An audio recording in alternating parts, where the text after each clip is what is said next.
mempersembahkan serial Sandiwara Radio Saur Sepuh dalam kisah Sepasang Bolet Putih.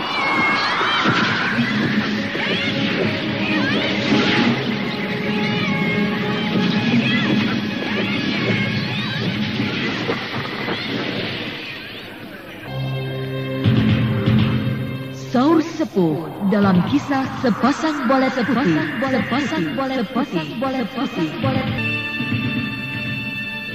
Naskah karya Niki Kosasi. Hiasan musik dan sutradara Indra Mahendra.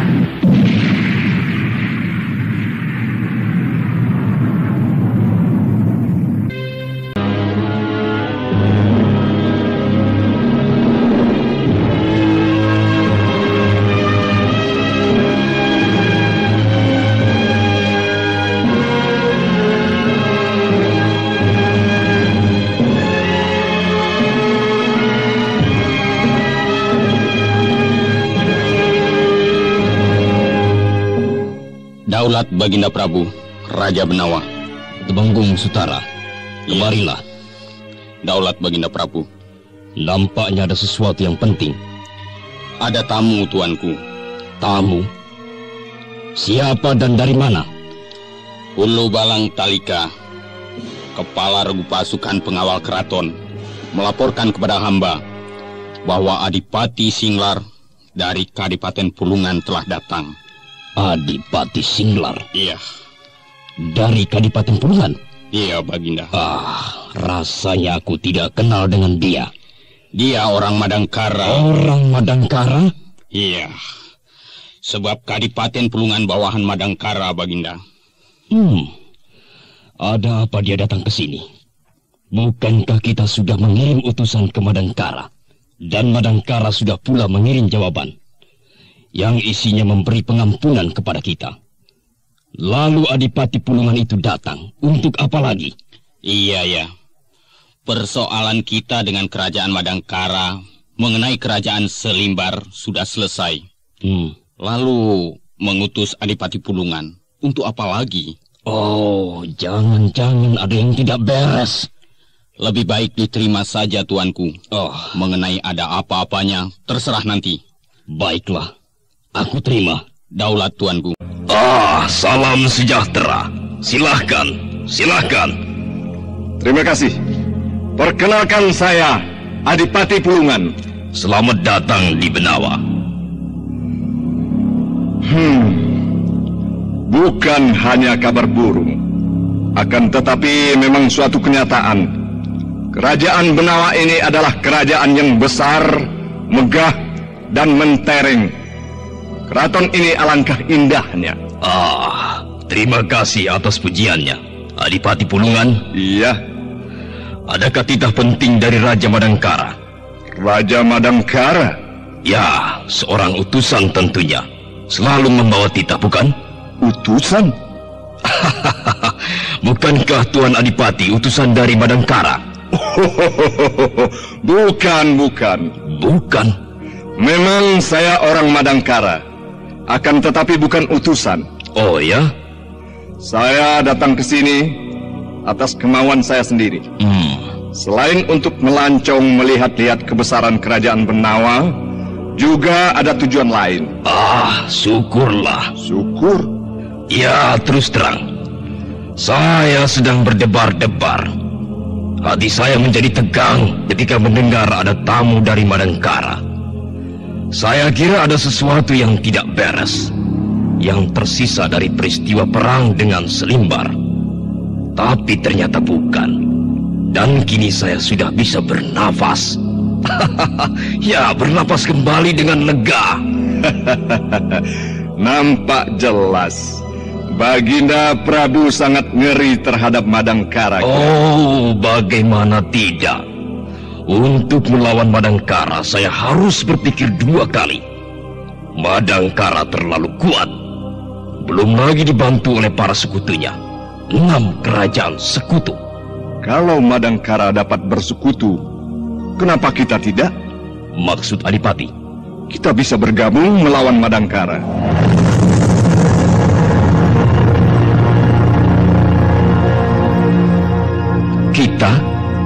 bergabung melawan Madangkara? Saya mengerti kalau Baginda Prabu terkejut. Karena saya orang Madangkara. Kok sekarang mau melawan Madangkara? Begitu bukan? Bukan hanya terkejut, tetapi bingung. Sebenarnya wajar-wajar saja. Bila seseorang punya cita-cita yang tinggi, bukan? Saya mulai dapat menangkap maksud perkataan Anda. Yaitu nampaknya Anda punya maksud akan melepaskan diri dari kekuasaan Madangkara. Tepat. Baginda telah menebaknya dengan jitu. Berarti Anda mau jadi pemberontak. Apapun namanya, yang jelas saya ingin berdiri sendiri. Sebuah keinginan yang wajar, bukan? Apakah sudah Anda pikirkan akibatnya? Tentu saja. Madangkara terlalu kuat bagi saya. Mustahil kalau saya sendiri dapat menandingi Madangkara. Untuk itulah saya datang ke sini, guna minta dukungan dari Baginda. Berat sekali, Adipati Pulungan. Apakah Baginda tidak merasa sakit hati terhadap Madangkara sehubungan dengan peristiwa Selimbar? Baginda telah bersusah payah mengerahkan segala kekuatan menyerbu ke Selimbar, tapi baru saja berhasil menguasainya dan belum sempat menikmati hasilnya, sudah dihadang oleh Madangkara. Perasaan itu ada, tapi saya sadar saya yang salah. Maka itulah saya tidak berusaha untuk melawan Madangkara. Karena merasa tidak akan sanggup? Iya. Baginda membutuhkan bala bantuan. Memang. Tapi kalaupun saya minta bala bantuan, tidak akan minta kepada Anda, tapi saya akan minta kepada sekutu saya. Karena saya pun punya teman, beberapa kerajaan lain yang bersahabat dengan saya. Tapi itu tidak saya lakukan. Kenapa?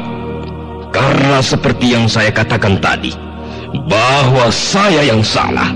Baginda sudah kalah sebelum bertanding. Adipati Pulungan, saya menolak ajakan Anda untuk bergabung melawan Madangkara.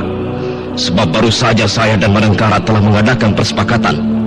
Nah, saya tidak mau merusak kebaikan yang telah diberikan Madangkara kepada saya. Baginda tidak perlu terang-terangan. Maksud Adipati?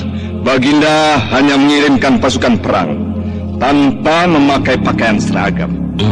Nanti biarlah saya yang memberikan pakaian seragam itu dengan pakaian seragam pasukan saya. Dengan demikian tidak akan ada yang tahu. Semuanya akan nampak sebagai pasukan perang Kadipaten Pulungan. Saya menolak permintaan Anda. Ya, baiklah. Saya mohon pamit. Silahkan, Adipati Pulungan.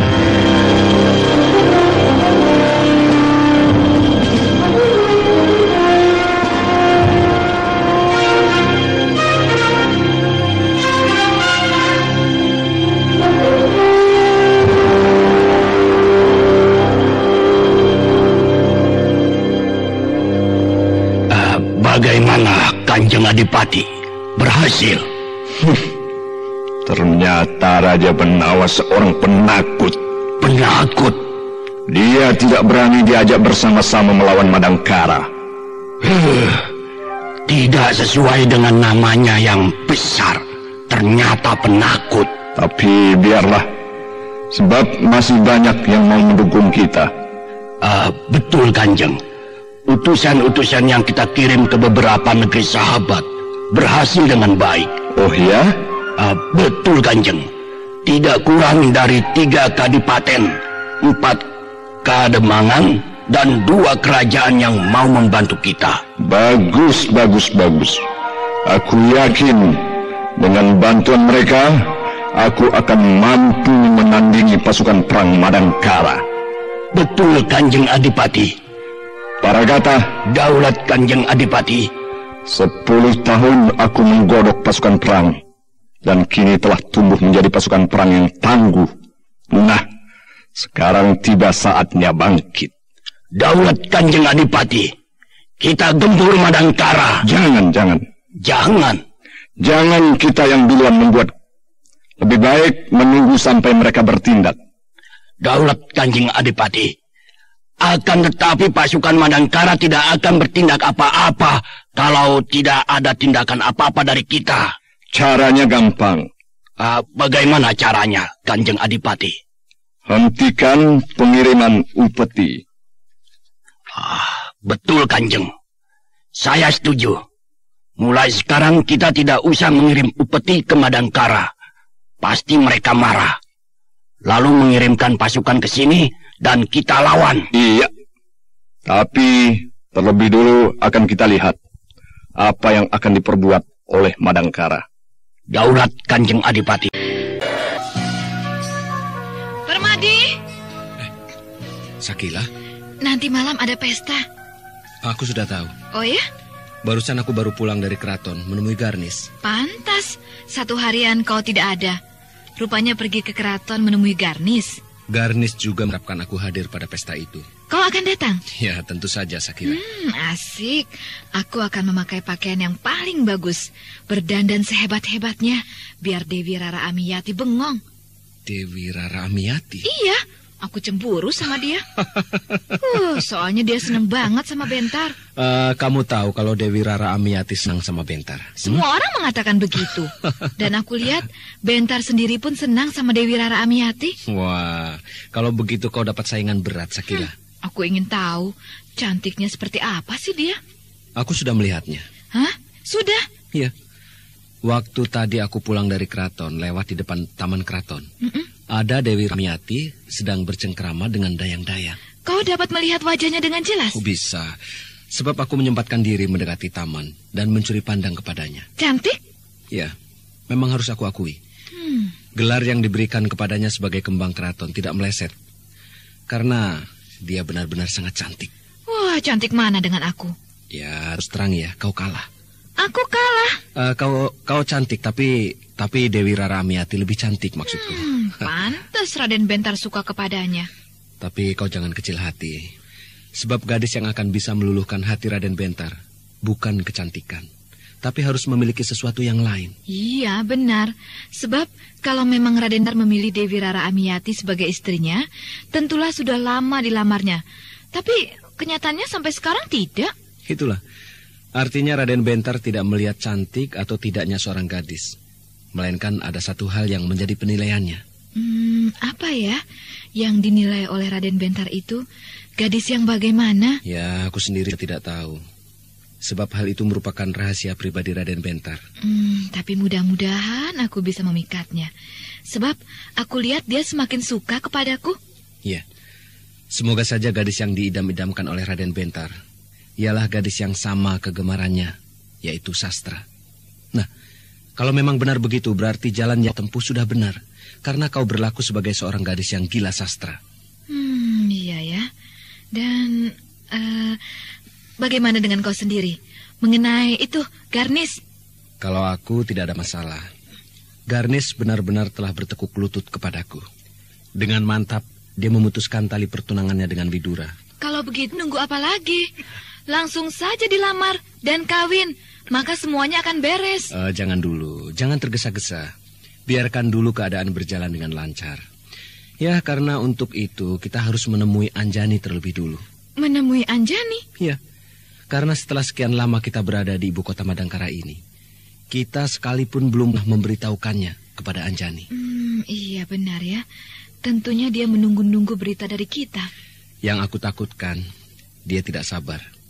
Mending kalau cuma datang ke sini. Kalau dia sudah mempersiapkan pasukan perang, lantas menyerbu ke sini, kan celaka. Ya benar.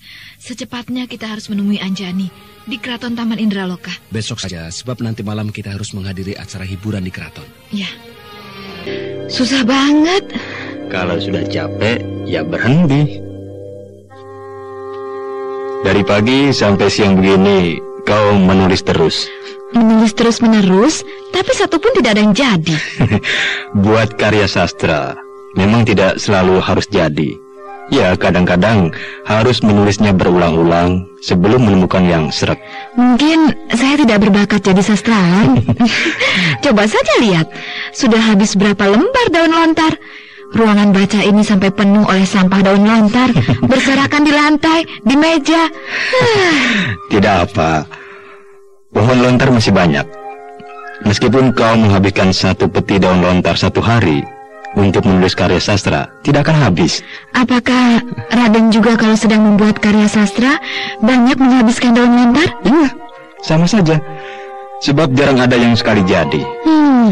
Sudahlah, istirahat dulu. Letakkan semua alat-alat tulis, lalu minum dan santai. Dan nanti kalau pikiran sudah segar, baru menulis lagi. Sebab kalau dipaksakan, hasilnya akan jelek. Iya, membuat karya sastra tidak bisa dipaksakan. Kalau sedang tidak ada ilham, kering, tidak bisa menulis. Iya, membuat karya sastra memerlukan ketenangan dan pikiran yang jernih, dan dibarengi oleh perenungan yang dalam. Iya ya. Malah jadi ngantuk. Ngantuk? Ruang baca ini enak, lebar, atapnya tinggi, jendelanya besar-besar, sehingga udara bersih dengan leluasa bisa masuk. Angin seni yang masuk melalui jendela itu terasa amat sejuk, tapi membuat ngantuk. Kalau ngantuk, tidur. Iya. Loh, kok tidur di situ? Enak, tidur-tiduran di lantai. Jangan tidur di sini. Ini ruang baca. Tidak apa, tidur ditunggui oleh Raden enak. Hus. Kalau mau tidur, di sana, di balai sema. Tersedia kamar tidur yang lengkap untuk tamu. Tidak tidur kok, cuma tidur-tiduran. Ya, tapi jangan menggeletak di lantai begitu. Nanti kalau ada orang masuk, kan kurang baik. Ruang baca ini kan ruangan pribadi Raden, jadi tidak mungkin ada yang berani masuk. Tapi... Kenapa? Kagok? Bukan kagok. Risih? Juga bukan risih. Tidak apa kan kita ngobrol. Raden duduk di situ dekat saya, dan saya tidur-tiduran di lantai. Nah, itu ada suara kuda di luar. Pasti ada orang. Siapa? Coba, aku lihat dari jendela. Oh, Pak Masi. Daulat, Raden. Pak Masi, tunggu di situ. Baik, Raden. Siapa Raden? Pak Masi. Pak Masi? Iya, bawahanku. Pangkatnya wakil adipati. Oh. Aku keluar dulu menemui dia ya. Saya ikut. Ya.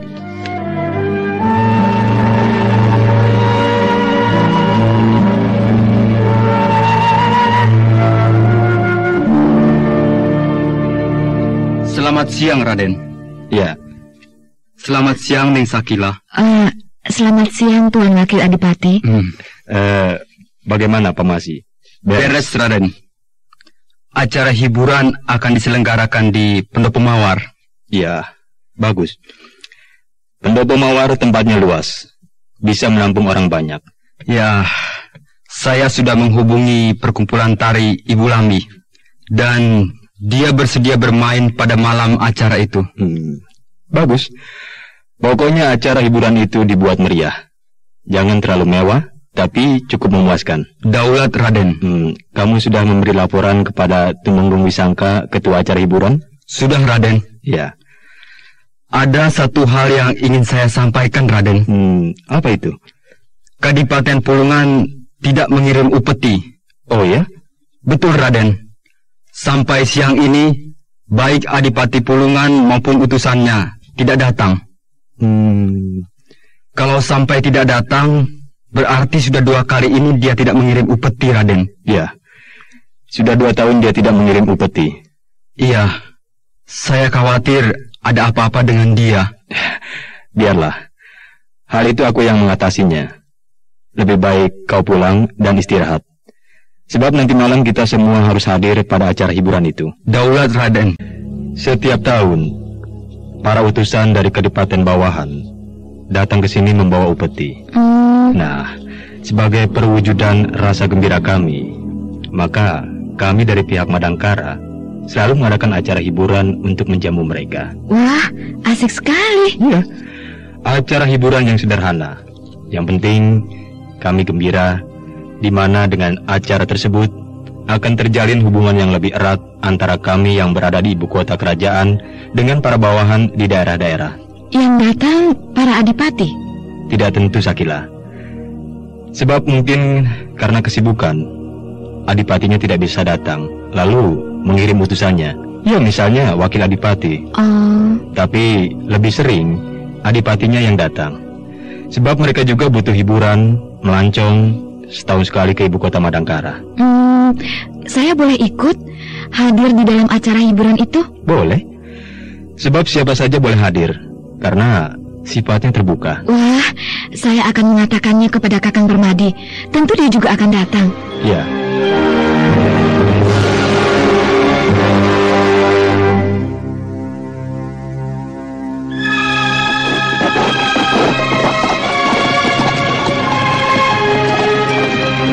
Pak Masi? Siapa itu yang memanggilku? Pak Masi? Dewi Rara Amiati. Kau mau kemana? Mau menghadap kepada Tumenggung Wisangka, kemudian ke Pendok Pemawar, melihat persiapan untuk acara nanti malam. Kau sekarang sombong? Sombong? Dulu kau sering main ke sini, ke keraton bersama dengan Paksi. Tapi setelah diangkat menjadi wakil adipati di Jamparing, tidak pernah lagi. Wah, mentang-mentang sudah jadi orang besar ya. Tidak begitu, Dewi Rara. Maklum, sibuk. Oh ya, bagaimana kabarnya dengan orang Jamparing? Bilang saja Raden Bentar, iya kan? Iya. Ya, beliau sering menanyakan Dewi. Bohong? Betul. Raden Bentar sering menanyakan kamu, Dewi Rara. Jangan ngarang kamu, Pemasi. Ya, kalau tidak percaya ya sudah. Dia juga sama dengan kamu. Semakin sombong. Tidak pernah lagi main di keraton. Nah, kamu yang salah. Aku yang salah? Baik saya maupun Raden Bentar sering datang ke sini, ke keraton Madangkara. Tapi Dewi Rara yang tidak pernah kelihatan. Aku kan gadis keraton. Masa harus berkeliaran? Bagaimana kata orang nanti? Itulah susahnya. Dewi Rara dikurung terus di Keputren. Jadi mana mungkin Raden Bentar minum ke Keputren? Kamu membela Raden Bentar terus, Pamasi. Padahal aku tahu semuanya. Tahu tentang apa? Raden Bentar sedang mabuk. Mabuk? Mabuk apa? Mabuk cinta. Loh, kok begitu? Gadis Hindustan itu memang sangat cantik. Itu Sakila? Iya, Sakila. Oh, waduh, jangan cemburu Tidak, aku tidak cemburu. Raden Bentar dengan Sakila hanya teman biasa kok. Biar, mau teman, mau apa, terserah dia. Ya, itu salahnya Dewi Rara sendiri. Mengapa tidak pernah berkunjung ke Jamparing? Aku? Iya. Pergi ke Jamparing? Wah, mana mungkin. Ya memang, sebagai seorang Sekar Kedaton, kembang keraton Madangkara, Dewi Rara tidak mungkin berpergian sendiri. Apalagi mau mengunjungi Raden Bentar. Tapi kan semuanya bisa diatur. Diatur bagaimana? Gadis-gadis keraton, para kerabat kaum bangsawan, sering pesiar berkunjung ke Jamparing menjenguk Gusti Permaisuri Dewi Praminta. Nah, kenapa Dewi Rara tidak turut serta? Pura-pura mau menjenguk Gusti Permaisuri, tapi sambil menjumpai Raden Bentar. Iya, kan bisa? Tidak, malu. Nanti Raden Bentar menjadi besar kepala. Aku yang datang kepadanya. Biar saja dia yang datang. Kalau tidak mau ya sudah. Ya, baiklah. Nanti akan saya sampaikan. Jangan. Kenapa? Malu. Kalau malu, kapan bisa jadi? Sudahlah, serahkan pada saya. Beres. Raden, ada salam dari Dewi Rara Amiati. Kau ini Pamasi, seperti tidak ada omongan lain saja. Betul, Raden. Tadi ketika saya mau menghadap ke Tumenggung Wisangka, di Taman Keraton ada Dewi Rara Amiati sedang bercengkrama dengan dayang-dayang. Lantas dia memanggil saya, terus menanyakan tentang Raden. Bicara apa saja? Tentang Sakila. Sakila? Dia buru.